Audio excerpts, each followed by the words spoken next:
Hey everyone, tonight we're opening with something a little different. Picture this. I'm sitting alone at a rest stop off Highway 85, cradling a lukewarm cup of gas station coffee, my suitcase nowhere in sight, my phone blinking at one bar, and my 70-year-old body parked on a sticky plastic bench under a flickering light. Not exactly the scenic mountain getaway I had packed for. A Facebook post on my phone showed another elderly woman's heartbreaking story left behind by her own family during a road trip. The comments section, pure outrage. How could they? To their own mother, who abandons a 75-year-old woman like that. I didn't join the outrage, because the part that made my blood run cold wasn't her story. It was that I was reading it while sitting at the exact same gas station, just 3 days after my own son had done the exact same thing to me. Except here's the thing my family didn't know when they dumped me like a bag of forgotten groceries on Highway 85. I wasn't just some helpless, docile retiree. I still held the deed to the very house they thought they owned. And I wasn't done yet, not even close. So before you feel too confident that this is just another sad grandma story, take a moment to like the video and subscribe, but only if you really like what I'm doing here. And tell me, where are you watching from, and what time is it for you? Now turn off the lights, maybe turn on the fan for some soft noise, and let's get started tonight. I wish I could say the rest stop was charming. But let's be honest, anywhere with a hand dryer that sounds like a dying vacuum and vending machines stocked with week-old jerky is not what you'd call idyllic. And yet there I was, propped against a vinyl bench under a blinking fluorescent bulb, trying to wrap my head around what had just happened. The SUV had pulled away so fast, I half expected tire marks. I'd barely had time to shout. My son Marcus didn't even look back. Rebecca, my daughter-in-law, stared straight ahead, jaw tight. Emma and Tyler. My sweet grandchildren looked confused, peering back at me through the rear window, like maybe this was some weird joke. Spoiler, it wasn't. The story they'd told the kids, I don't know yet. I imagined something like Grandma Ruth wanted to stretch her legs, or maybe she needed some alone time. But the truth was simpler. I wouldn't forgive their debt. I wouldn't move in and babysit on command. And I certainly wouldn't be emotionally blackmailed into servitude in exchange for proximity to my grandchildren. That apparently was enough to earn a one-way drop-off in the middle of nowhere. One of the first things you lose in old age, besides the ability to read fine print without glasses, is your illusion that family always has your back. I was 70 when I finally got that lesson, and let me tell you, it was a masterclass.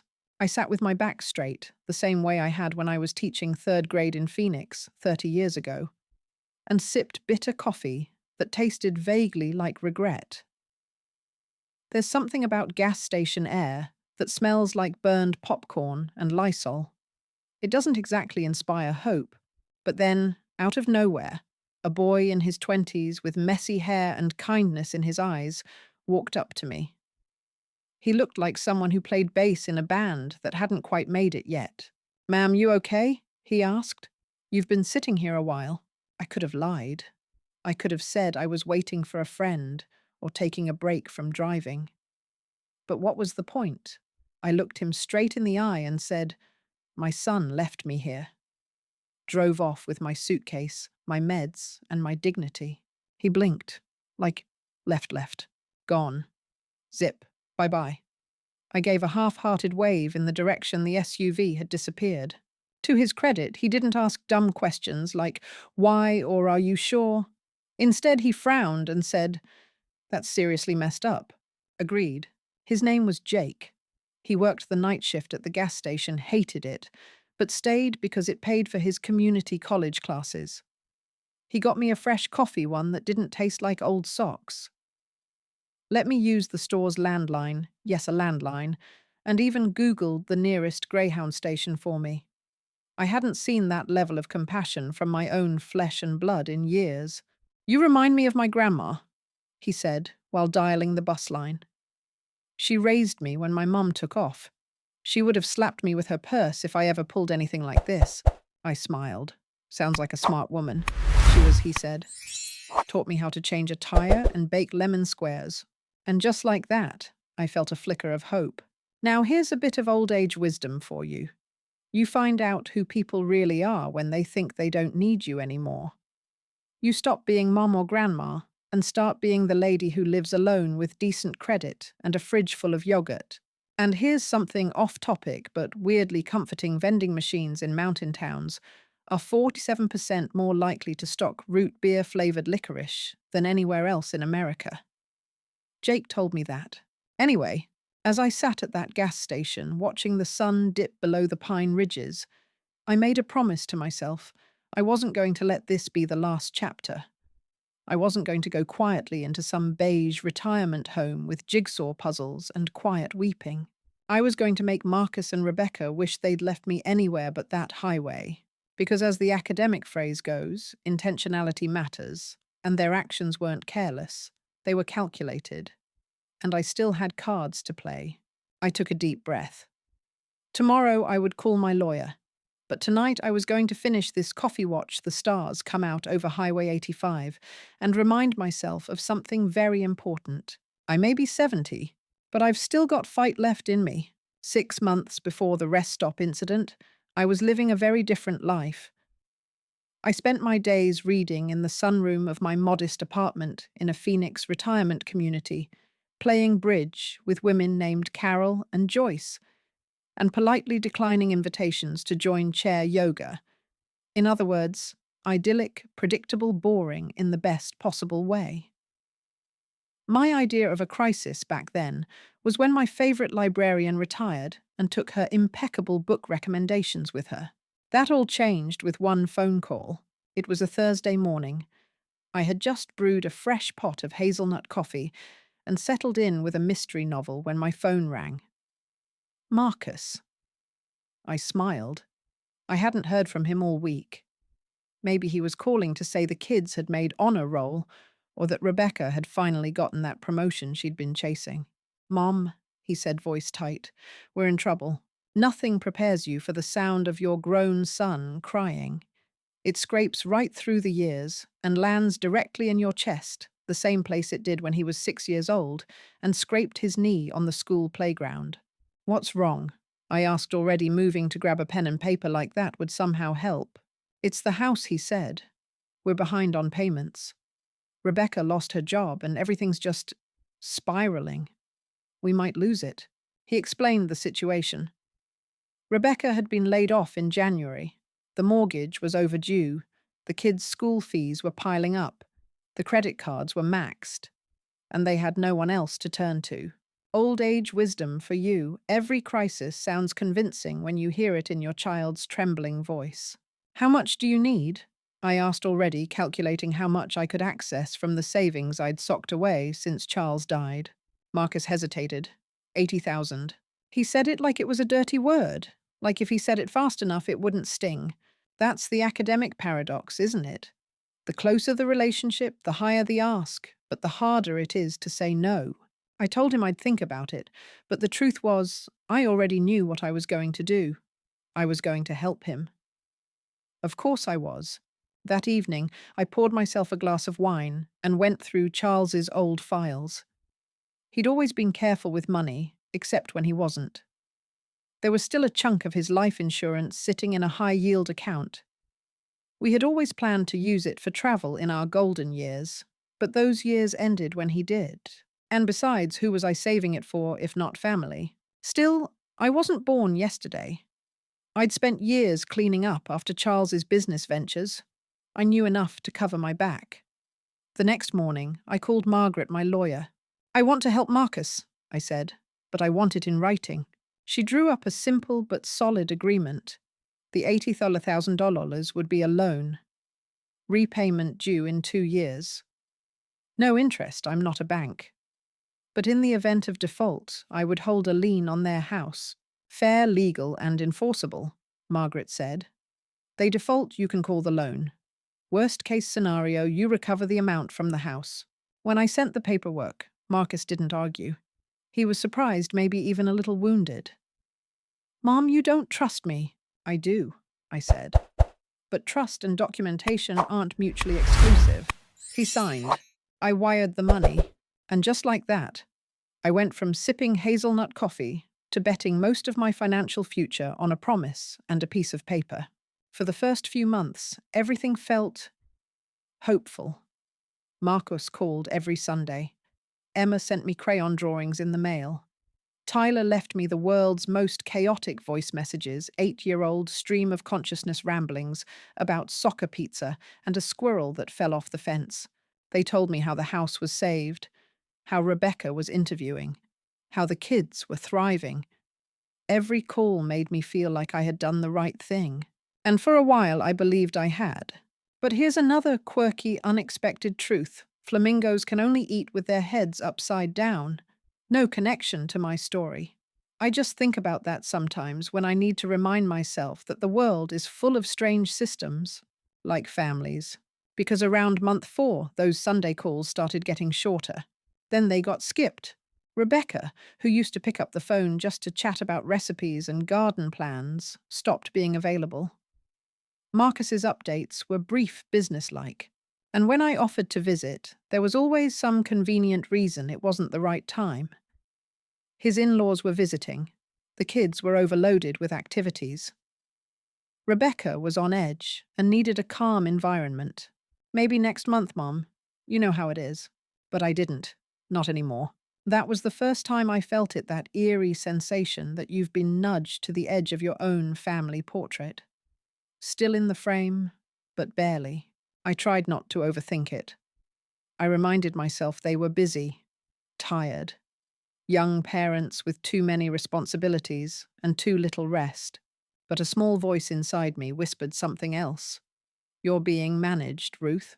And worse, I was letting it happen. The moment I knew something was off, truly off, was when Emma picked up Marcus's phone by accident. It was late May. I had been trying to get in touch for a few days. Calls, texts, voicemails. No response. Finally, the phone rang once, then twice. And then suddenly, I heard that sweet little voice full of excitement and innocence. Grandma Ruth. Emma squealed. Hi, I miss you so much. When are you coming to visit? Daddy keeps saying you're too busy, but I want to show you my room. We painted it purple. Purple. They'd painted her room, and I hadn't heard a word about it. Not a picture. Not a call. Not even a mention. I didn't even know she wanted me to visit. I barely had time to respond before I heard Marcus in the background, his voice sharp and low. Emma, give me the phone. Now. Then he came on breathless. Mom. Hey, sorry. Emma grabbed the phone. I was in the shower. There was a long pause, the kind where the silence says everything. Marcus, I said carefully. Emma told me she wants me to visit. She said you've been telling her I'm too busy. Is that what you've really been saying? Another pause. Kids mix things up, he said too quickly. You know how they are. Do I?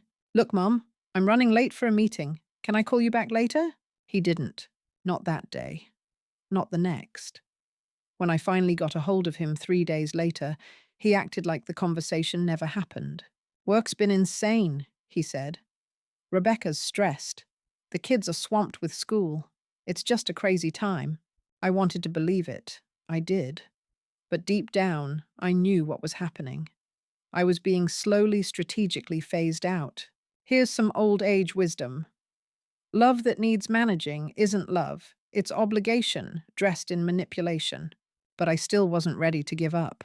So I came up with a plan. A visit. Not a long one. Just a weekend surprise. I'd show up with cookies, presents, hugs. Maybe we'd laugh about how awkward it was that I just popped in. Maybe I'd get to see the purple room. I booked a flight for the following Saturday, rented a small car at the Denver airport, and made the drive to Thornfield with my suitcase in the trunk and a tin of oatmeal raisin cookies on the passenger seat. I wore my best blouse. Not fancy, just something cheerful yellow with little flowers. Charles used to say it made me look like sunshine. As I turned onto their street, I was smiling, imagining the kids running to the door, the smell of dinner in the oven, Maybe even Rebecca opening a bottle of wine. That fantasy shattered the moment I pulled into the driveway. The lawn was pristine, lush-edged, and freshly watered. There was a brand new BMW parked beside Marcus's truck. Not the vehicle of people who were barely making mortgage payments. The windows were framed by elegant curtains, and inside I could see expensive-looking furniture, a flat-screen TV, larger than anything I'd ever owned, and what looked like a crystal chandelier. I rang the doorbell. "Marcus, can you get that?" Rebecca's voice floated through the open window. "I'm arranging flowers for tonight's dinner party." "Dinner party?"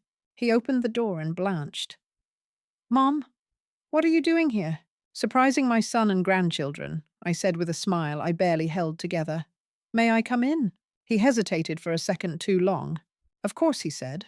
"We just weren't expecting anyone." Inside, it smelled like vanilla candles and lemon polish, the kind of house that didn't look like it was suffering.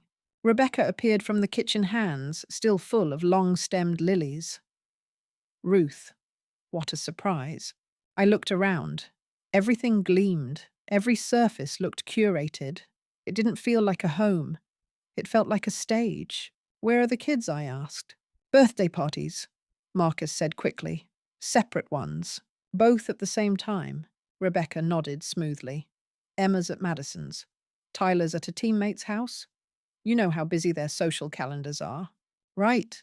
I sat down, clutching my purse like it might run away. "Well, I'll wait. I'd love to see them before I go." Marcus and Rebecca exchanged a glance. "Actually, Mom, Marcus began, we have a dinner party tonight.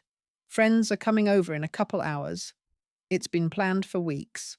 "Of course," I said, remembering Rebecca's voice. "Well, how about tomorrow? I could take the kids for ice cream before my flight." More excuses followed. Soccer game, art class, visiting her parents. No time. It was like they'd rehearsed the script in advance. And maybe they had. I stayed for an hour, made polite conversation, ate one of their overpriced crackers with artisanal cheese, tried not to cry when I looked around the room and realized I didn't belong there anymore. They didn't even pretend to want me to stay. As Marcus walked me to the door, he offered a final excuse. "Next time, maybe just give us a heads up so we can clear our schedules." Sure, I thought. Because spontaneous visits are only fun when you actually want to see the person. That night, I checked into a motel instead of flying home. I needed answers. Real answers. So I did something uncharacteristic. I snooped. That Sunday, I drove past their house again and saw something that made my blood pressure spike. Emma and Tyler were in the front yard, playing, laughing. Not at parties. Not in art class. Not even dressed like they'd been anywhere. They had lied. All of them. I drove to the grocery store and sat in the parking lot gripping the steering wheel so hard my knuckles hurt. That's when I remembered a quote from a psychology seminar I once audited just for fun. "When someone shows you who they are, believe them the first time." I hadn't believed it the first time, but I was listening now. I didn't sleep much that night. I lay on the lumpy motel bed, the glow from the parking lot lamp filtering through the beige curtains, and just stared at the ceiling. Every creak in the pipes, every humming noise from the mini-fridge, it all felt like it was echoing in my skull. I'd been lied to. Not once. Not twice. Repeatedly, deliberately, and with the kind of cold efficiency you usually only see in crime dramas. It wasn't just about the money anymore, or the visits I never got, or the phone calls that came less and less. It was about the calculated way they kept me out, the polish over the truth, the way they made me feel like I was the one intruding, the woman who bailed them out with $80,000 from her retirement fund because I couldn't bear the thought of my grandkids losing their home. Turns out the house was never in danger. It was never even close. The next morning, I sat in my motel room, my laptop open armed with Wi-Fi and caffeine, and I did what any wronged grandmother with mild tech savvy would do. I started digging. And baby, I found gold. First, public employment records. Rebecca hadn't been laid off. In fact, she'd been promoted at her marketing firm 3 months before they'd called me crying for help. Her new salary, $95,000. That was $20,000 more than before. Strike one. Next up, property records. Mortgage status current. No late payments, not even close to default. Strike two. Then came the social media deep dive. I'd always told myself I didn't care for Facebook and Instagram. Too noisy, too fake. But when you're 70 and furious those little apps become digital treasure maps. Rebecca's Instagram was set to friends only, but her Pinterest was public. And oh, what a Pinterest board it was. Dream kitchen goals. Check one post said, under a gleaming photo of what was unmistakably their new granite countertops. Another backyard bliss with the new outdoor dining set. Thanks to M's generous mum, complete with a winking emoji. I almost choked on my motel coffee, but it didn't stop there. On her Twitter, which she clearly forgot about, she posted a quote image. When family helps out, don't feel guilty for enjoying the blessing. You earned it. Family loans. Grateful, sure. Here's some quirky trivia. Octopuses have 3 hearts and blue blood. You know what else has multiple hearts and 0 shame? People who use your money to buy a new BMW and then pretend they're still struggling. By lunchtime, I was shaking. Not from caffeine, but from pure betrayal. I called my lawyer, Margaret. She picked up on the second ring.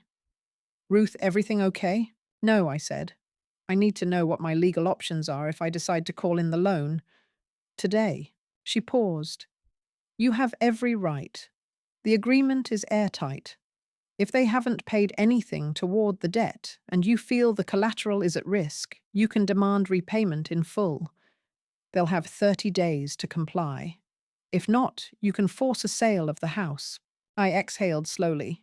And if they contest it, then we go to court, Ruth. And believe me, with this kind of paper trail, you won't be the one on the defensive. But here's the kicker, I still didn't want it to come to that. Not because I was scared. Because I still loved them. Or at least I loved the version of them I thought existed. So I called Marcus. And that was a mistake. He answered, suspiciously polite. Hey, Mom. Marcus, I said. Is Rebecca working? Silence. Then what's this about? Just answer me. Is she working? He sighed. Yeah. She found something recently. But that doesn't change things. We're still digging out from the time she was unemployed. She wasn't unemployed when you asked for the loan. What? I looked it up. She got promoted 3 months before you called me. More silence. Mom, I don't like this tone. Oh, you mean a tone that's not blindly trusting and financially generous? He got defensive fast. We never said we wouldn't pay you back. And we didn't ask for you to monitor how we live. No, you just took my money under false pretenses and cut me out of your lives. I think you're overreacting. That's an academic phrase if I've ever heard one. Overreacting. Women my age hear it all the time whenever we stop smiling and start asking questions. I didn't argue. I just hung up. And then I cried. Not because I was weak, but because it hurt. That's the thing about betrayal, it doesn't come from your enemies. It comes from your kids. The next day, I drove back to the airport, still in the clothes I'd worn to surprise my grandkids. I flew home my suitcase full of uneaten cookies and unopened gifts. And when I stepped back into my apartment, it didn't feel like home. It felt like I'd walked into someone else's story. A quieter one, a lonelier one. Until a week later, when Marcus called with an offer that made my skin crawl. Mom, he said, Rebecca and I have been thinking, it'd be great if you moved in with us. I nearly dropped my coffee. You want me to move in? Yeah. It'd be easier for you, right? You could cancel your lease, save money, be closer to the kids, and do what exactly? Well, you know, help out a little. Keep an eye on the kids, help with meals, that kind of thing. You're such a great cook, and the kids adore you. It dawned on me then, they didn't want a grandmother. They wanted a live-in nanny with a savings account. And what about the loan, I asked. Oh, well, if you're living rent-free, we figured maybe we could hold off on payments for a while. It evens out, right? No, Marcus, it doesn't. You don't trade love for labor, or forgiveness for housework, or grandkids' affection for silence. You know what I said, let me think about it, because I needed a little more time, not to decide, but to make sure my next move would leave no room for confusion. You ever wake up with that strange feeling in your chest, like your body already knows something your mind hasn't caught up to yet? That was me the morning I made my decision. It had been a few days since Marcus's little offer. I'd let his words rattle around in my head like loose change, clinking off memories I didn't want to revisit. I thought about the years I spent teaching public school clipping coupons, saving every bit of Charles's pension. I thought about raising Marcus, patching his scraped knees, staying up all night sewing a Halloween costume because he insisted on being a blue diplodocus, not a T-Rex, thank you very much. And now at 70, I was being offered the chance to be his unpaid maid in exchange for the privilege of not collecting on a loan he lied to get. I made coffee. Hazelnut, as always. I took it out to my tiny patio, watched a hummingbird zip past, and I decided enough. They thought I was soft, because I smiled often. They forgot what I used to be, a woman who wrangled 30 children a day and negotiated with school boards and cafeteria ladies without losing her mind. A woman who once drove cross-country in a stick-shift Toyota Corolla with a map and a cassette player and no man in sight. That woman was still here, and she was done being manipulated. But I didn't tell them not yet.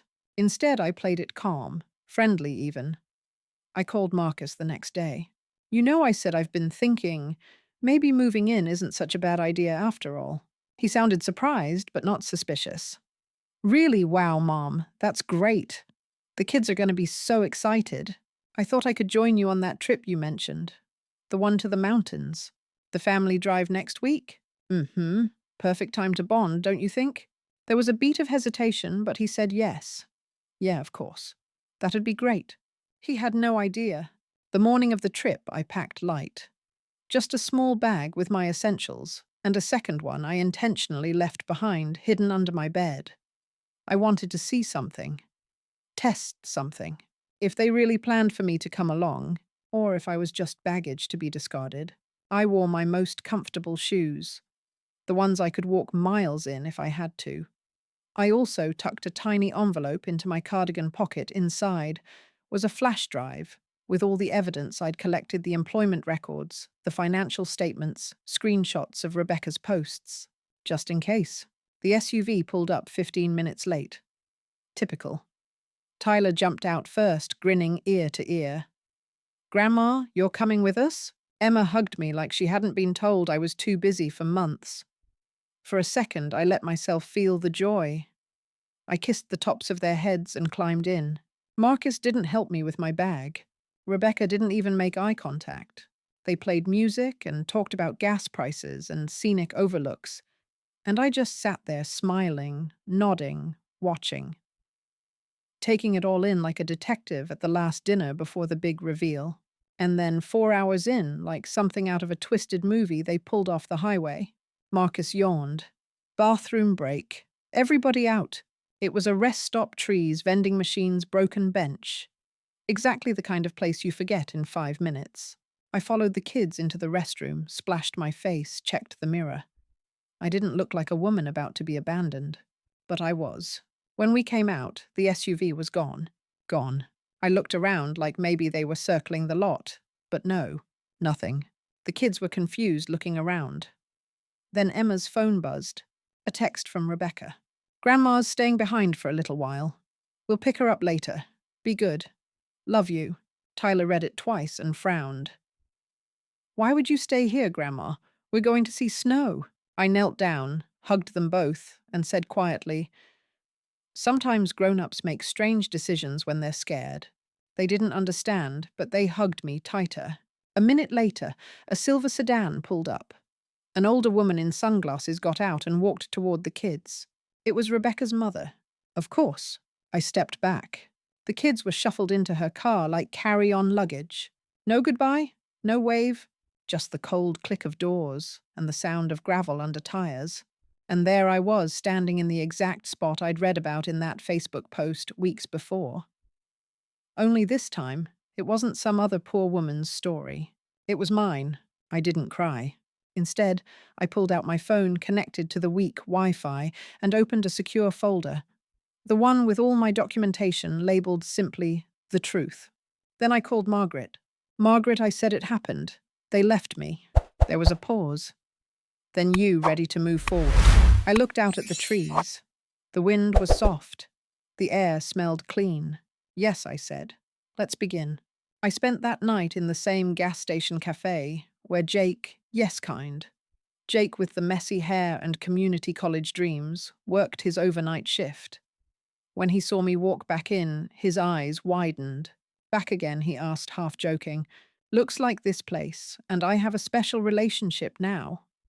I said, setting down my cardigan and slowly lowering myself into a chair by the window. You ever see one of those old movies where the main character comes full circle? This is my diner booth moment. He brought me a cup of tea without asking. You okay? I nodded, though I wasn't sure it was true. Not yet. But I was determined to be. I've got a lawyer, I told him. I'm going to sue them.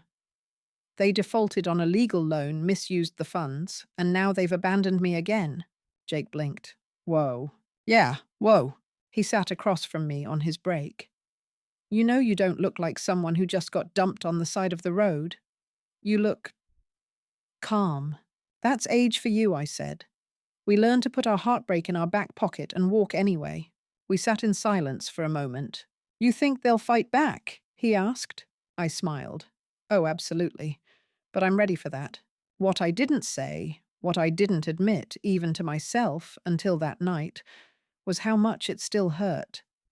Not just the betrayal, but the effort they went to the layers of planning. The way they'd groomed the kids to expect my absence to accept it. That part haunted me, but I had a plan, and I wasn't alone anymore. Margaret had already filed the demand letter by the time I caught my greyhound back to Phoenix. Marcus and Rebecca would receive it in 2 days, delivered by courier.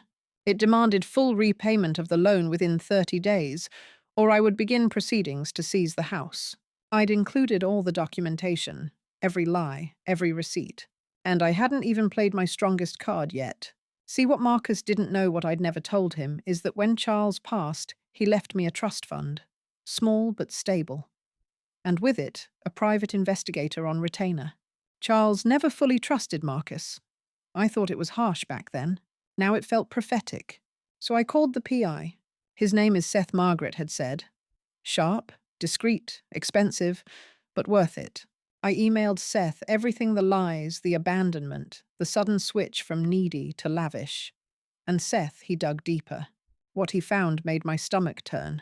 Credit card records showed Rebecca had purchased 2 first-class tickets to Aruba 1 week after receiving my money. Not for a family vacation. For her and someone named Darren Kay, whom she'd sent hotel reservations to via her private Gmail account. Seth tracked down Darren. He was a former co-worker, a very friendly former co-worker. He also found private messages between Marcus and one of his old college buddies, joking about how they finally got the old lady to cough it up. I forwarded the messages to Margaret. She didn't even respond with words, just a single thumbs up emoji. 2 days later, Marcus called me. His voice was tight, angry. Why would you do this, Mom? Do what? You're threatening to sue us, take our house. I paused, then said softly, I'm not threatening. I'm enforcing a contract you signed, Marcus. You're our mother. You were my son when you begged me for help, not when you spent it on granite counters and secret vacations. He fell silent. Then he said something that chilled me. You'll lose the kids. I closed my eyes. I already did. And I hung up. That night I did something even harder. I wrote a letter to Emma and Tyler. A real letter. With ink and paper and a trembling hand. My darlings, I miss you both terribly. I hope you're healthy, happy, and eating your vegetables, at least occasionally. I wanted to tell you something that maybe no one else will. Adults make mistakes. Sometimes big ones. Sometimes they get scared or greedy or confused. And sometimes they forget who they are. I love you both with every beat of my heart. That won't change. Ever. I hope that one day, when you're old enough to ask your own questions, you'll know where to find me. I'll always be here. Always. Love, Grandma Ruth. I didn't send it. Not yet. Instead, I tucked it away in a drawer. Some things aren't meant to be sent right away. Some things wait until the timing is right and the hearts are ready. For now, I had a different mission. I wasn't done fighting, and I still hadn't played my final move. The envelope landed on their porch with a quiet thud, but the shockwave it caused was anything but quiet. Inside was a certified letter stamped and sealed by Margaret's office. It outlined the full repayment demand, itemized the misuse of funds, and attached screenshots of Rebecca's little Caribbean getaway with Darren Kay. It even included a printed quote from Marcus's text about me coughing it up. And on top of that, an official notice of intent to foreclose. They had 30 days. 3 days later, Marcus called again, not yelling this time, pleading, "Mom, please don't do this. I asked for honesty, Marcus. I gave you everything I had. You gave me lies and a broken promise." He sighed. "It wasn't all a lie." "Oh no," I asked. "Was it just the vacation part, or the part where you told my grandchildren I didn't want to see them?" His voice cracked. "Rebecca said it would be easier that way." "That's always the excuse," I said, my voice low. "Easier for you." There was a long pause. Then he said the quiet part out loud. "We thought you didn't have it in you to fight." Ah, there it is. That was the root of everything. They'd mistaken my quietness for weakness, my love for naivety, my generosity for gullibility. "Then I guess you don't know your mother as well as you thought." I didn't hang up. I let him do it this time. I wish I could say the rest of the month was peaceful. It wasn't. They retaliated. First, they tried guilt. Rebecca sent a carefully curated email titled, "From One Mother to Another. Ruth. We've made mistakes, but what family doesn't? You're threatening to destroy everything we've built. The kids will lose their home. Marcus will lose his job. We're begging you to reconsider. Please think about your grandchildren." She even attached photos, Emma holding a soccer trophy, Tyler asleep in a fort made of couch cushions. Nice try. Then came manipulation. An email from Marcus claimed he was seeking emotional distress damages from my harassment. I forwarded it to Margaret. She responded cute, legally empty. Let him try. Then they stopped pretending. The next blow came from the Department of Family Services. A complaint had been filed, anonymous of course, accusing me of elderly instability, hoarding, and potential dementia. That I was a danger to myself and others. I sat in stunned silence as 2 social workers entered my apartment. One of them, a soft-eyed woman named Carla, was apologetic from the start. "This doesn't look like a hoarder's place," she said, glancing at my neatly organized bookshelves and the single tea mug in my sink. "Or someone with dementia," added the other worker as I handed him a printout of my will, my financial ledger, and my medication list, typed, sorted, and alphabetized. They apologized as they left. "It's clear you're fine, ma'am. Unfortunately, we're required to investigate every report." After the door shut behind them, I stood there for a long time, hands shaking, heart pounding. They hadn't just tried to cut me out. They were trying to destroy me. But here's what they didn't understand. I've been underestimated my whole life, as a teacher, as a widow, as a woman aging quietly in a noisy world. And every single time I've come out the other side, smarter, stronger, and more dangerous to anyone who thought I was disposable. So I made my next move. I contacted Willa Gaines, a local investigative reporter who specialized in elder fraud and family abuse cases. I sent her everything. She read it twice. Then she said, "Do you want this story told?" I hesitated. It wasn't about revenge. It was about truth. "I want people to know what can happen," I said. "And I want women like me to know they aren't alone." Willa smiled. "Then let's begin." The article dropped 2 days later, when helping family turns into a trap one. Retired teacher's story of financial betrayal. It didn't name Marcus or Rebecca, but it didn't need to. The story exploded online. Thousands of comments, stories from other parents, other grandparents, people who had been guilt-tripped, exploited, ghosted by the very children they'd raised. The narrative shifted. Suddenly, I wasn't just a 70-year-old woman who'd been left at a rest stop. I was a symbol. Marcus called again. This time he didn't yell. He didn't beg. He just said, "How could you put that out there?" I answered calmly. "I didn't name you. You didn't have to. I gave you every chance to make this right, Marcus. You chose this." Then I said something I hadn't planned to say. "You know what the saddest part is? I still love you. Even now." His voice cracked. "Then stop this." "No," I whispered. Because for the first time in years, I'm finally standing up for myself. The 30 days passed. They didn't pay. So Margaret filed the foreclosure paperwork. And me, I started looking for a new apartment. Not because I had to, because I wanted to. A fresh start, a new neighborhood, somewhere with big windows and a bit of garden. And one day soon, maybe even room for 2 little visitors should they ever come knocking.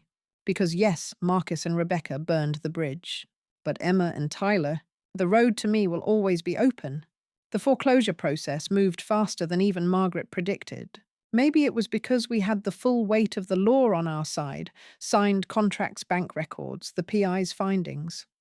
Or maybe it was the public attention. Willa's article had been picked up by a national news site, and suddenly elder financial abuse wasn't just a quiet family issue, it was trending. People called me brave. A silver warrior, one blog dubbed me. I laughed out loud when I read that over tea. But truthfully, I didn't feel brave. I felt broken. Because what nobody tells you about standing up for yourself, especially at my age, is how lonely it can be. The nights are quieter. The phone doesn't ring. Even the good memories start to ache like old injuries in cold weather. Still, I pressed forward. Marcus and Rebecca hired a lawyer, of course. A flashy young man with gelled hair and a voice like a radio ad. He tried to argue undue emotional influence, claiming I had pressured them into signing the loan. Margaret annihilated that argument in less than 10 minutes. Your clients accepted the terms willingly. They used the funds for personal luxury. They defaulted. My client has simply exercised her legal right of recourse. If anything, she said deadpan, they should be grateful she waited this long. Boom. A few weeks later, the court approved my petition. The house would go up for auction. Unless they paid in full $80,000 within 15 days. The morning after the ruling, I got a letter in the mail. Handwritten? No return address? But I knew the handwriting. Mom, I don't even know what to say anymore. You've made your point. You've ruined us. Rebecca's parents are furious. The kids are confused.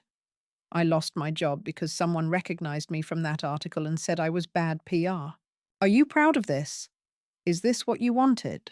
I hope it was worth it. Marcus, I sat with that letter for a long time. Then I folded it neatly, slid it into a drawer beside Emma's old drawings and whispered, "No, Marcus. I didn't want this. I wanted the truth. And some damn respect." And then I did something unexpected. I packed a small bag and got on a bus. Where to? Back to the rest stop. Jake was still working the overnight shift now, with a better haircut and a new flannel shirt. He grinned when he saw me walk in. "Third time's the charm." Or a full circle, I said. We talked over coffee again. This time it felt different, lighter. Like old friends sharing the punchline after a long, dark joke. He told me he'd been following the story online. "You're kind of a legend," he said. "I'm kind of tired," I replied. "Fair." Then he asked me something no one else had thought to. "What are you going to do now?" I didn't answer right away. Instead, I looked out the window at the stretch of highway and the tall pine trees behind the rest stop. I watched the sun begin to rise over the peaks, painting the sky with lavender and soft gold. And I said, I think I'm going to live, not survive, not endure. Live, on the way home, I got a call. Not from Marcus, from Rebecca. I almost let it go to voicemail. But curiosity and maybe a sliver of that old hope got the better of me. "Hello?" Her voice was clipped, controlled. "Ruth, I wanted to let you know. We're paying it." I blinked. "Excuse me?" "The loan. We're cashing in a retirement account and selling the BMW. You'll get the full $80,000 by Friday." I didn't speak, not because I was shocked, because I knew finally they understood the weight of what they'd done. "You win," she said bitterly. "No," I replied calm as ever. "The truth wins." I just stopped pretending it didn't matter. There was a pause. Then she said something I didn't expect. "I'm sorry." Just 2 words. Small, tight, probably forced. But still, I said nothing. And then the line went dead. The money hit my account 3 days later. Margaret called to confirm. "We did it, Ruth." No, I said we did it. Because I hadn't walked this alone. I'd had Margaret. I'd had Willa, Jake. And I'd had something far more powerful than anger. Clarity. I used part of the money to move into a sunlit apartment near a small public library. I joined a walking group, started volunteering at a local school, and even took a watercolor class. My new neighbors call me the fierce one. I just smile and offer them cookies. And every once in a while I check the mail. Still no letters from Marcus. But one afternoon a small envelope arrived. No return address. Inside was a postcard handwritten in purple crayon. "Dear Grandma, I miss you. I hope you're okay. Mommy says we can't call, but I wanted to write. My room is still purple. I saved a spot for your picture on my desk. Love, Emma." I pressed the card to my chest, eyes stinging. And I whispered, "I'm here, sweetheart. I'm always here." Because that's the thing about love, even after betrayal, even after silence, even after the road gets long and hard and cold, love stays. And now so do I. There's a kind of silence that settles in after a storm. It isn't empty, it's full. Heavy with everything unsaid, everything that survived the winds. That was the silence of my new life. The foreclosure was halted, technically. Since they repaid the loan in full, Margaret withdrew the petition. But the house, it still went up for sale anyway. Not because of the courts, but because they chose to leave. Willa called it poetic. They couldn't live in a house built on lies anymore. I didn't gloat. I didn't smile. I didn't post a thing online. I just watched the listing quietly pop up 4-bedroom craftsman updated kitchen mountain views and then disappear 3 weeks later with a sold banner across it. I imagined them packing up. Rebecca boxing crystal glasses she bought with my money.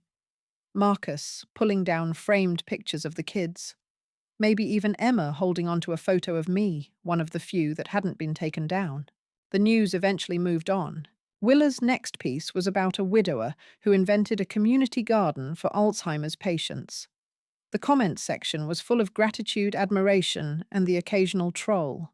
Mine too had trolls. "You're just bitter. Family's more important than money." She must have been a cold mother to raise a son like that. I used to read those comments at night, picking at them like scabs. But one morning I stopped, because I realized the people who said those things weren't writing about me. They were writing about themselves, their fear, their guilt, their unspoken wounds. I'd done what most people don't dare to do. I drew a line, and I held it. One Tuesday in spring, as the world bloomed with tulips and allergies, I ran into Jake again. He had just gotten off his shift at the local fire station. Turns out he'd finally gone through with firefighter training, something he'd talked about for years. He looked happier, taller somehow. We had coffee again. This time at a nicer place with real plates and acoustic guitar in the background. "You know," he said as he stirred too much sugar into his espresso, "your story kind of kicked my butt into gear." Oh, I thought if a 70-year-old woman can take on a whole legal system and a pair of liars, then maybe I can finally stop hiding behind a gas station name tag. I laughed. "We all wear uniforms, we outgrow Jake." He smiled, sheepish.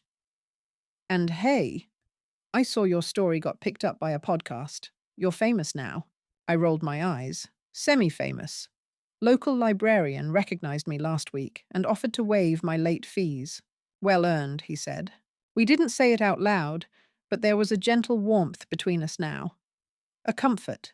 Two people who'd been broken in different ways, but decided individually and together not to stay that way. About a month later, I got another letter. This time it wasn't from Marcus or Rebecca. It was from Tyler. "Hi, Grandma. Emma said she wrote to you, so now it's my turn. I miss the stories you used to tell, especially the one about the owl who wore glasses.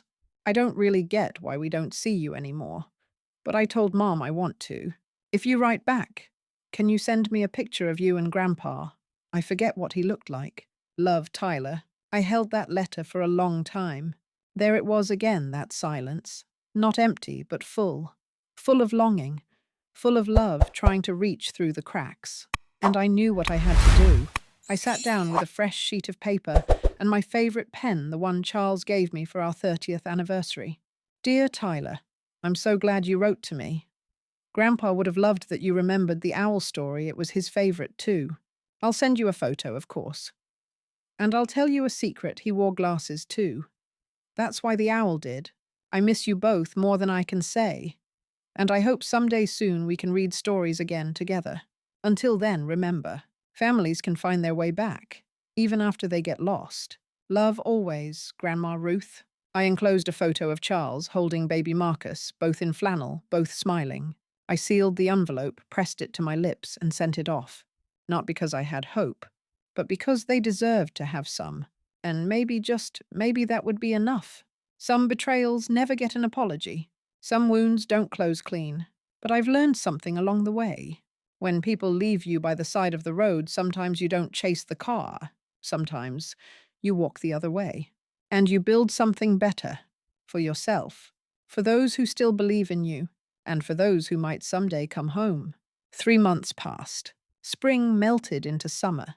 And with it came the soft hum of sprinklers, the chatter of children on bicycles, and the smell of grilled corn wafting through my new neighborhood. I had planted marigolds by my window, the yellow ones Charles used to say looked like sunshine in bloom. They thrived. And in a way, so did I. But healing isn't linear. There were mornings I woke up expecting a phone call. From Marcus, from Rebecca, from anyone saying it's over now. Let's start again. But silence has a weight of its own. I learned to carry it. Until one day the silence broke. I got a call from Margaret, voice calm but firm. We've got a situation. She explained that Marcus and Rebecca, despite everything, had been under federal investigation. And not just because of my case. Apparently I wasn't the only generous relative they'd targeted. They had taken loans from Rebecca's Aunt Marcus's former mentor, and even a disabled cousin with a $5,000 life insurance payout. Always the same story, desperate need, promises of payback, then radio silence. And then came the fraud. A financial analyst working with a consumer protection group had been following the case since Willa's article. They'd uncovered doctored documents, falsified income claims, a forged signature on a second loan, and potential insurance fraud involving Rebecca's workplace benefits. Margaret kept it simple. They're being indicted. I didn't speak. I just sat down. You're not required to testify, she said, but they'll likely ask you to give a statement. I hung up and stared out the window. Indicted, not just disapproved, not just disliked. Criminally charged. A part of me wanted to feel relief, to say this is justice, but another part, an older, more tired part, just felt sad. Sad that the boy I raised now sat beneath a ceiling with no stars, no skylights, no stories. Just concrete. Just consequence. I wrote the statement. I didn't dramatize. I didn't rage. I just told the truth. I wrote about the calls, the loan, the abandonment, the lies. I included the good memories too, because they mattered. Because monsters aren't born, they're made. And often they wear the same face that once begged you to check for monsters under their bed. The prosecutor thanked me. The case proceeded. The trial made headlines, not front page, but deep enough to catch the curious eye. One article referred to Marcus and Rebecca as polished predators. Another said they'd weaponized trust. I didn't attend the trial, but I followed every word. Testimonies from Rebecca's co-workers painted her as controlling, secretive. Marcus's former boss revealed he'd embezzled minor funds to cover family expenses, something his lawyer blamed on emotional distress caused by elderly instability. That one made me laugh. The verdict came on a Tuesday. Both were found guilty. Marcus received a reduced sentence, 18 months plus restitution. Rebecca was given 2 years with eligibility for parole. When I got the call, I didn't feel triumph. I felt the stillness of a room where someone's name used to echo. That night, I walked down to the park. Just me and the warm summer wind. The ducks were asleep, the water still. Somewhere behind me, a wind chime sang. And then I heard my name, Ruth. I turned. It was Willa. She smiled, carrying a tote bag and a notebook as usual. Didn't expect to see you here. Same, I said, gesturing to the bench. Sit. She joined me, setting her bag between us. How are you holding up? She asked gently. I'm not sure, I said honestly. Some days I feel like I'm flying. Others like I'm crawling on glass. She nodded. That's grief. I blinked. You think I'm grieving? I think you're human. We sat in silence for a while, watching the moon stretch its reflection across the pond. Then she said, You know, we're thinking of doing a follow-up piece. Not about the trial, about you. I raised an eyebrow. Me? You've become something more than a victim, Ruth. You've become a voice for thousands of people who never knew they could say no. I thought of all the messages I'd received, strangers thanking me. Women who'd been bankrupted by children, forgotten by spouses, lied to by siblings. People who didn't want revenge, just to be seen, to be heard, to be believed. I'll think about it, I said softly. No rush, Willa replied, standing. You've already done more than enough. As she walked away, the wind picked up. Leaves rustled, and I closed my eyes. Weeks passed. The trial faded into the background of news cycles. A celebrity divorce took its place, then a political scandal, then another. The world moved on, but me, I moved forward. I started volunteering weekly at a local senior centre, leading a writing group called Second Chapters. Every Wednesday, we'd gather in a circle and write not about loss, but about life after loss. I met a woman who'd escaped an abusive daughter, a man who'd been left homeless by a gambling grandson, a retired nurse who rebuilt her life after her nephew forged her name on 3 credit cards. Each one carried scars, each one held a pen, and together we turned pain into poetry. One morning I got a letter, typed, short, formal. Ruth, I've read everything. The article, the case, the interviews. I'm sorry. I don't expect forgiveness. I just wanted you to know I see it now. I see what I did, what I became. I hope you're okay, Marcus. No return address, probably sent from prison. I didn't write back. Not yet. Maybe one day, maybe not. But I folded the letter gently. I placed it in the drawer beside the ones from Emma and Tyler. Beside the photo of Charles, holding his newborn son, unaware of what the future would ask of him. And then I went to class, because someone was waiting to share their story. And I still had mine to finish. I was standing in front of the community center bulletin board, pinning up flyers for our next Second Chapters session, this one titled, Letters We Never Sent. When a voice behind me said softly, Grandma, I froze. That word hadn't reached my ears in over a year, not in real time, not in a child's voice. I turned around slowly, half afraid it was a hallucination. But there she was. Emma, 13, now maybe 14. Taller, with the beginnings of a young woman's posture, but her eyes were still the same soft hazel, framed by those thick lashes that Marcus got from Charles. She looked nervous, shoulders drawn up tight. Beside her stood a woman I didn't recognize at first, and then I did, Rebecca's sister. I hope this is okay, she said quickly. I didn't know where else to take her. Emma stepped forward, clutching something, one of those mini photo albums we used to make together. I found this, she said, her voice just above a whisper, in the back of Mom's closet. She opened it. There I was, me and Charles on the porch swing. Me and her in matching aprons baking pumpkin muffins. A crayon drawing labeled, Me plus Grandma. Forever. My knees almost gave out. But I caught myself. I missed you so much, I managed. Emma's face crumpled. They told us you left. That you didn't want to see us anymore. My throat tightened. That wasn't true. I know, she said. Now I know. We sat on the center steps together for an hour. She told me about the move, how they'd gone to stay with Rebecca's parents for a while. How Marcus was away, but no one explained exactly where. how Tyler cried when she told him she wanted to find me. I found your story online, she said, eyes downcast. I Googled your name. I read everything. My breath caught. Were you mad? I asked gently. She shook her head. I was proud. And that was the moment. Not the repayment, not the verdict, not even the article. That was the moment I felt like maybe something beautiful had survived the fire. Emma started visiting once a week, then twice. Then she brought Tyler. He was quieter, more cautious. But one day, while we were sitting on my little patio planting herbs together, he looked up and said, "Are you mad at me too?" I wiped my hands on my apron and knelt beside him. Never. But I didn't come find you. You didn't know how I said softly. And that's not your fault. He nodded and reached for my hand. Rebuilding with them was slow, like mending a quilt thread by thread. Some days were joyful baking cookies, telling old stories, even getting them their first library cards. Other days were harder. They'd ask questions I couldn't fully answer. About their dad. About justice.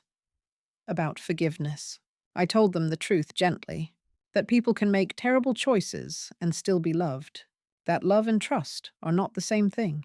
And that even when a bridge burns, there might still be a footpath through the ashes. One Sunday morning, I opened my front door to find a package sitting neatly on the welcome mat. No postage, just a note. I heard they found you. Thank you for not poisoning their hearts. Rebecca. Inside the box were several of the kids' old drawings and a photo album from their first few years of life, my handwriting in the captions, my arms cradling them both. I didn't cry. I just stood there, holding the weight of all that was lost and all that might still be found. Around that time, Margaret invited me to speak at a conference on elder justice. They want someone who's lived it, she said. I was hesitant, but then I remembered the countless letters I'd received after the article. The ones from women who said I thought I was the only one. So I went. And when I stepped up to that microphone in a small banquet hall filled with greying hair and nervous hands gripping folders, I took a breath and began with, "They left me at a rest stop in the middle of the mountains. That's where this story begins, but not where it ends."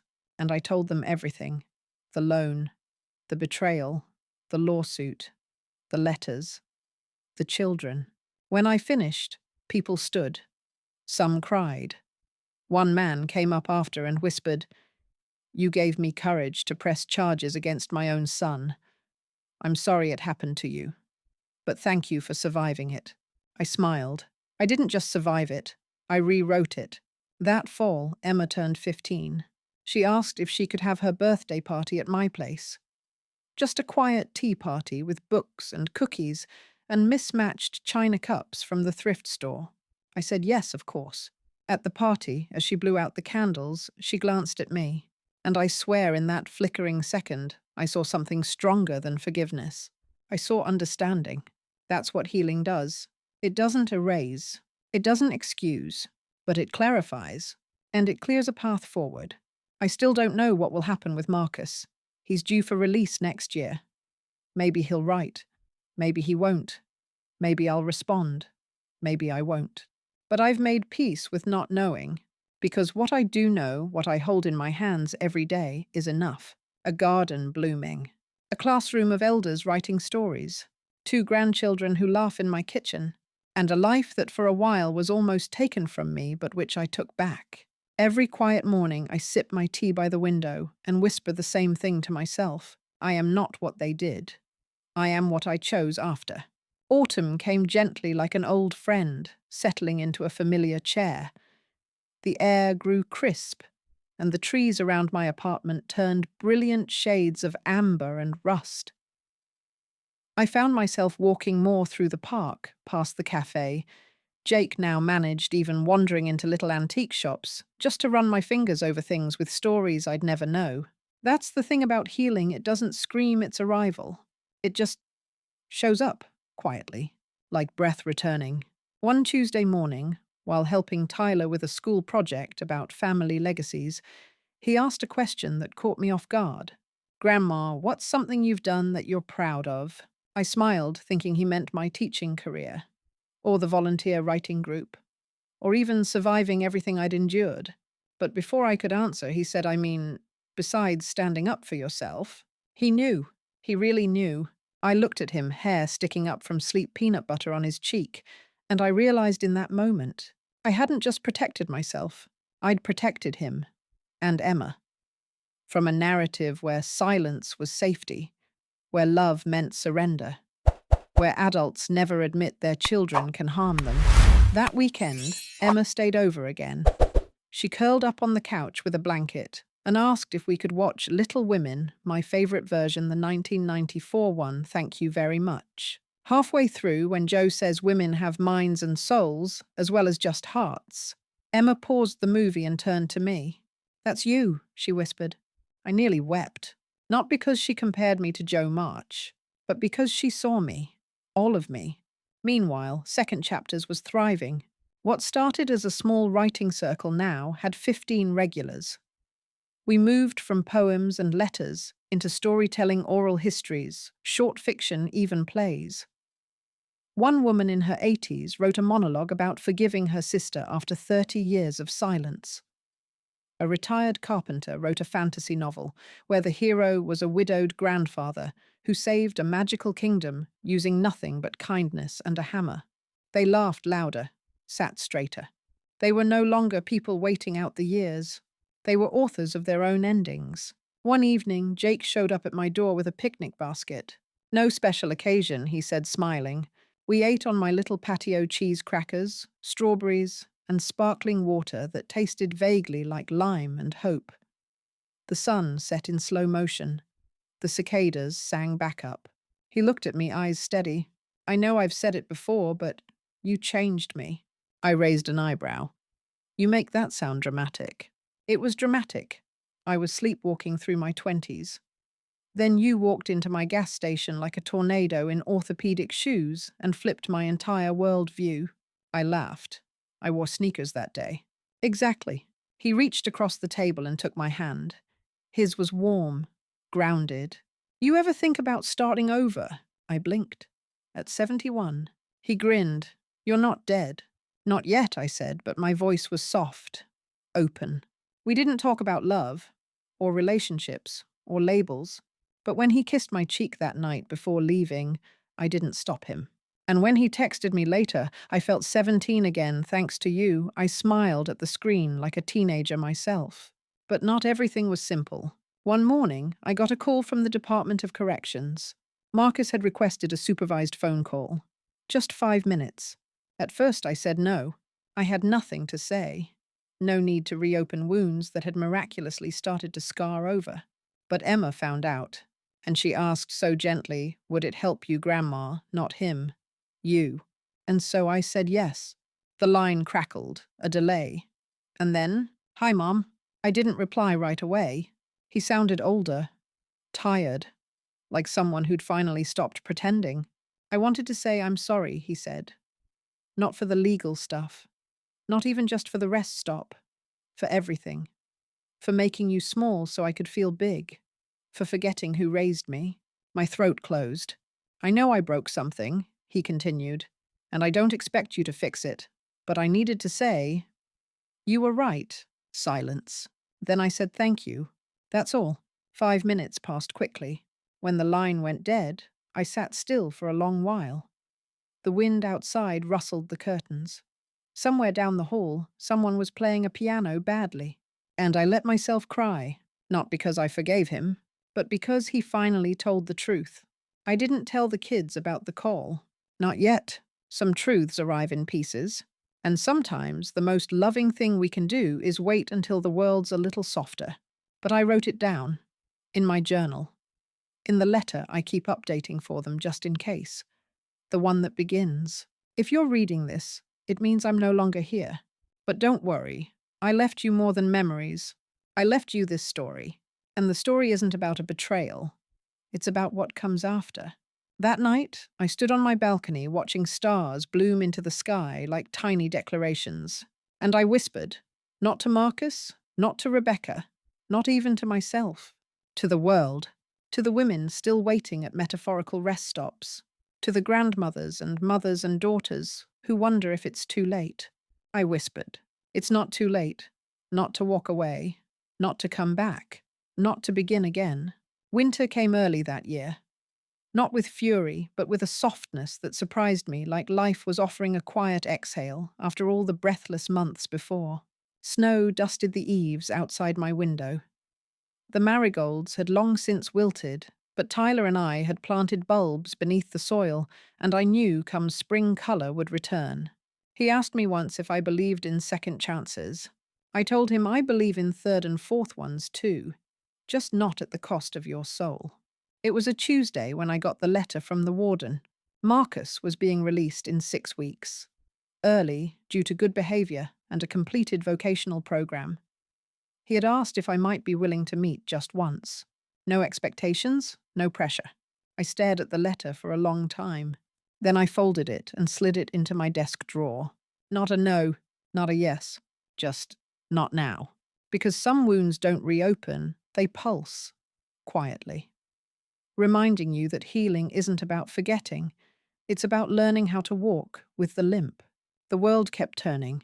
Emma got a part-time job at the library and would call me after her shifts, whispering with excitement about overdue books, awkward patrons, and the thrill of scanning things. Tyler built a model train set in my guest room, and we spent Saturdays creating miniature towns with plastic trees and cotton ball snow. Sometimes in the middle of those quiet moments, I'd feel it again. The ache, not just for what had happened, but for what could have been. And still I chose to stay present, not bitter, not blind, just awake. In January, Second Chapters hosted its first public reading. We rented the back room of a local bookstore. There were cookies, folding chairs, a microphone that squealed too much, and stories that could break you open and stitch you back together in the same breath. When it was my turn, I read a piece called The Road to the Rest Stop. It wasn't just about Marcus and Rebecca. It was about me, about how easy it is to disappear inside love. How age doesn't protect you from pain, but it does give you the tools to build your way out. Afterward, a woman came up to me with tears in her eyes. "I haven't spoken to my son in 5 years," she said, "but I don't feel so alone now." That was it. That was everything. A week later, Jake surprised me. He showed up at my door with a thermos of hot cider, a scarf he said I desperately needed, and a question. "I've been thinking," he said, fidgeting. "We've spent a lot of time being there for each other. No drama, no games, just truth." I nodded. "That's rare." "It is. And I guess I just want to ask, do you think this could be more than friendship?" My heart thumped. I looked at this man, kind, steady, a bit too eager with condiments, and thought of all the ways I could run. Could hide behind age or fear, or the idea that love has deadlines. But instead I reached for his hand. "I think I said softly, it already is." He smiled, slow and real, and we sat on the couch, cider in hand, letting that truth settle like snow on a quiet street. A few days later, I got another letter. From Marcus. No plea this time, no justification, just a list. Things I remember about you. You sang to me when I had fevers. You read Charlotte's Web like it was sacred. You cried when I graduated. You taught me how to lose with grace.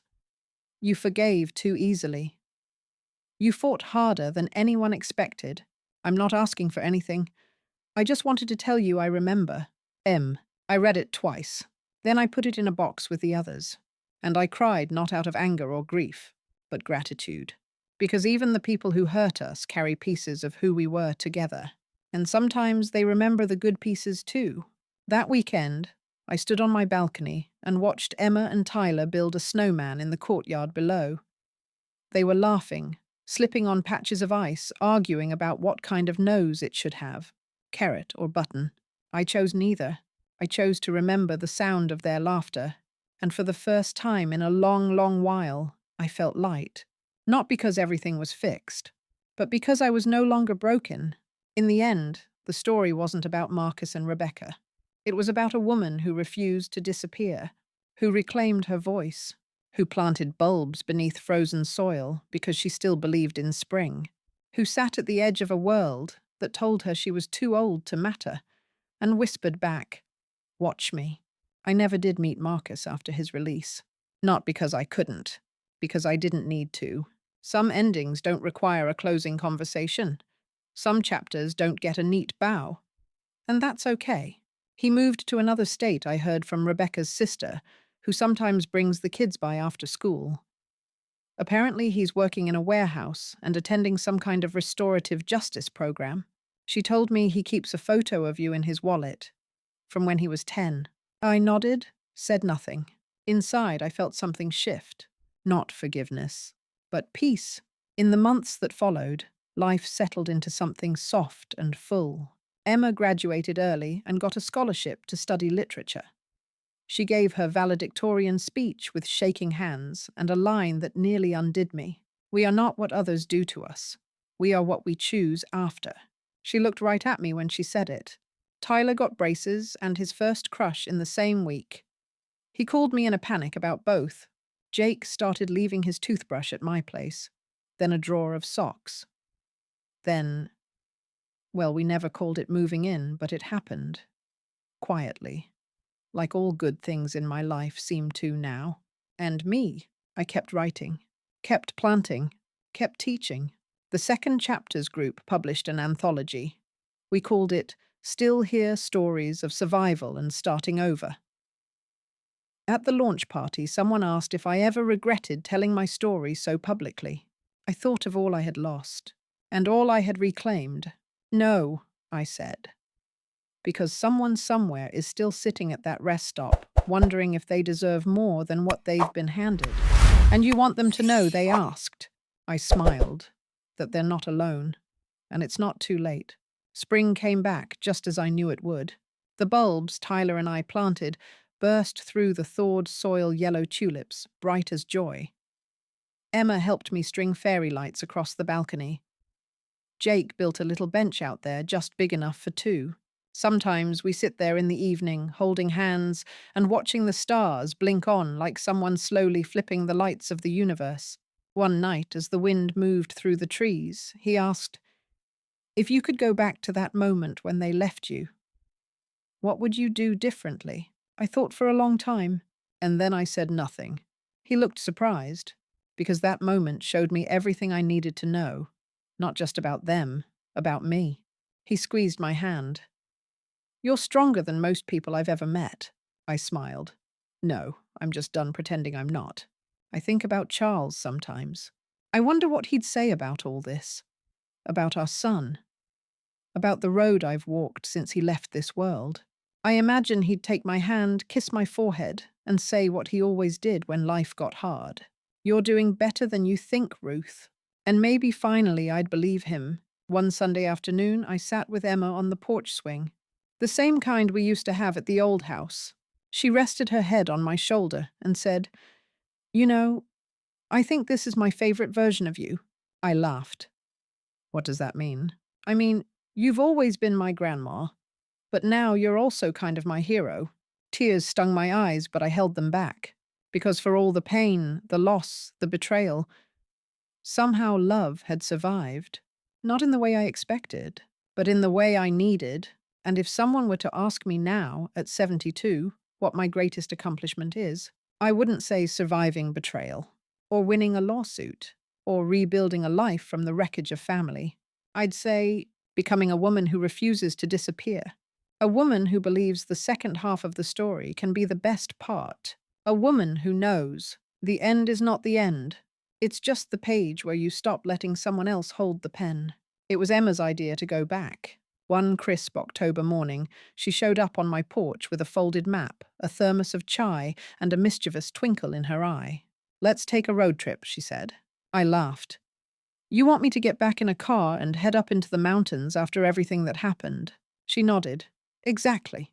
At first I hesitated, but then I saw the look in her eyes, not just excitement, but trust.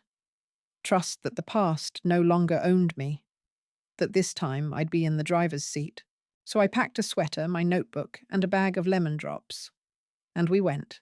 Highway 85 hadn't changed much. Still winding.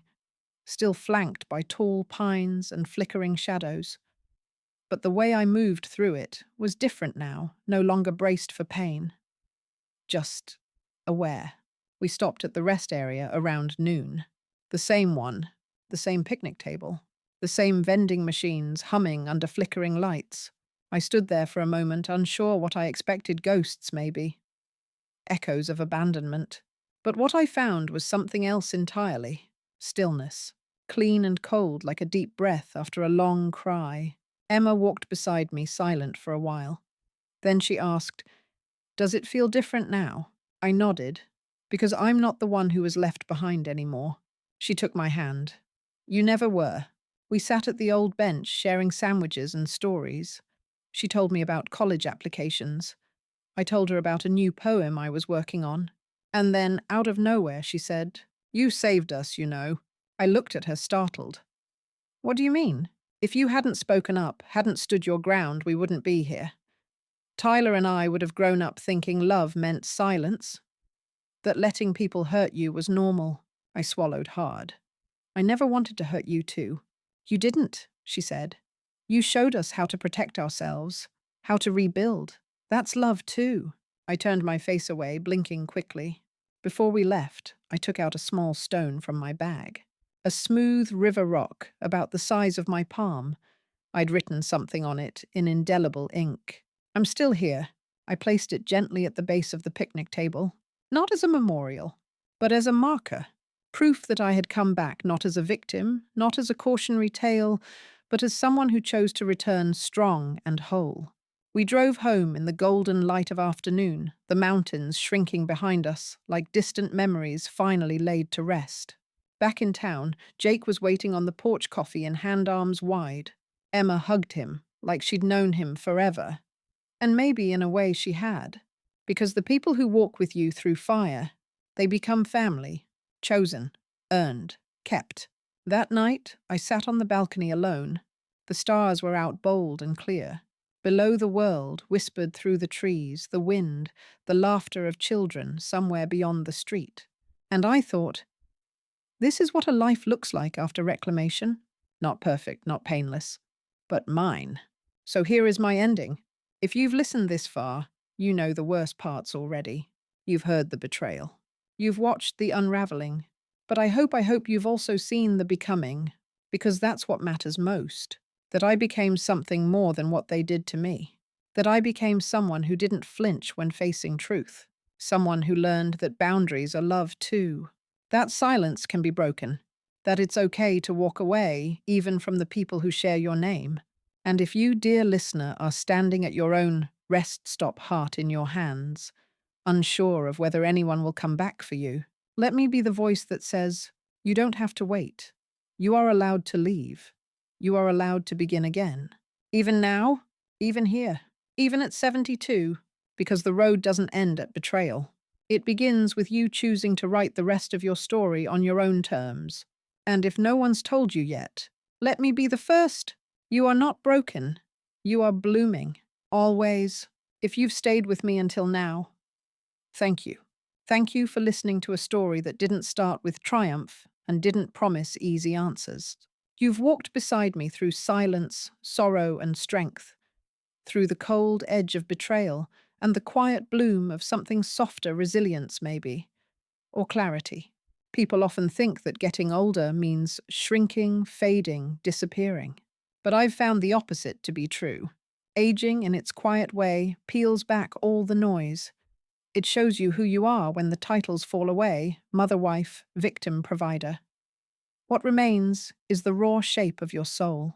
And if you're lucky, like I was, you find the courage to choose again, not out of spite, not to prove a point, but because you are still here, still capable of laughter, of starting over, of love that does not ask you to vanish in order to be held. So if you're listening now and you're wondering if it's too late to stand up, too late to walk away, too late to begin again, let me remind you, your story isn't over, not even close. There is still a you waiting beyond the pain, a voice stronger than the silence, a path you carve one step, one breath, one truth at a time, and maybe the second half of your life will be the part where you finally come home, to yourself, to peace, to freedom. You are not what they did to you. You are what you chose after, Good night, and may the next chapter of your life be the one you write with both hands, fully awake and completely your own.